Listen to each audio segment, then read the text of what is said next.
விவசாயிகள் நீங்கள் ஒரு விஷயம் சொன்னீங்க. அது இன்னும் கொஞ்சம் இதை பற்றி நம்ம டீப்பாக பேசலாம். ஒரு 1000 விவசாயிகளுக்கு இதே மாதிரி சப்சிடி மூலமாக சோலார் எலக்ட்ரிசிட்டி சப்ளை பண்ணலாம். அதுவும் பம்பு செட்டுக்குன்ற மாதிரி இன்னைக்கு பட்ஜெட்டில் ஒரு விஷயம் சொல்லியிருக்காங்க. ஆக்சுவலாக இப்போ நிறைய நான் வந்து இது ரெஃபரன்ஸ் இருக்குது. நீ யூடியூப்பில் போய் பார்த்தா பல சோலார் விவசாயிகள் சோலார் வச்சு பண்ணுறாங்க. அது வந்து 3 ஹார்ஸ் பவர்லேருந்து 5 ஹார்ஸ் பவர் வரைக்கும் ஒரு விவசாயிக்கு மோட்டர் எடுக்கிறதுக்கு தேவை. ஓகேவா?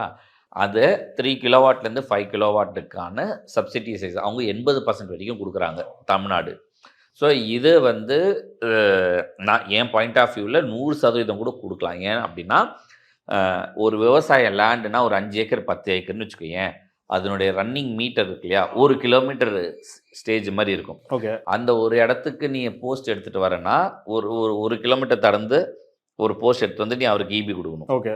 ஒயரோ ஏதோ ஒன்று கொடுக்குறது. அங்கேருந்து அடுத்த ஒருத்தருக்கு அதே மாதிரி ஒரு 5 ஏக்கரோ 10 ஏக்கர் இருக்கும், அவருக்கு ஒரு மின் கடத்தி இருக்கும். பட் இது இருந்தால் தேவை இல்லை. ஸோ இதை எப்படி இம்ப்ளிமெண்டேஷன் பண்ணலாம் அப்படின்றத இது வந்து ரொம்ப நல்ல விஷயந்தான். பட் இந்த 1000 நம்பர்ன்றாங்க.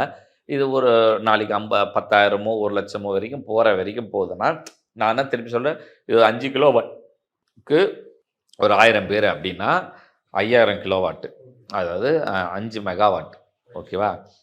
இதே 5 மெகாவாட் ப்ரொடெக்ஷனுக்கு நம்ம 23 கோடி ரூபாய் வைக்கிறோம் அப்படின்னா இன்ட்டு 10. ஓகேவா? 50 மெகாவாட்டு 230 கோடி இன்ட்டு 10 2300 கோடி அப்படின்னா இங்கே வந்து 500 மெகாவாட்டு விவசாயிகள் அவ்வளோ யூசேஜ் இருக்காது. விவசாயிகளுக்கான யூசேஜ் எவ்வளவோ அதை ஃபில்ஃபில் பண்ண முடியும். ஒரே நைட்டில் ஒரு மாத 2 மாதத்துக்குள்ளே இதை வந்து உன்னால் ஃபில் பண்ண முடியும். இதே 500 மெகாவாட் ப்ரொடக்ஷனாக நீ கொண்டு போகணும் அப்படின்னா ஒரு பிளான்ட்டை போட்டு அதை நீ ரெடி பண்ணி கொண்டு வந்து லைவில் கொண்டு வரதுக்கு 4 வருஷம் ஆகிடும்.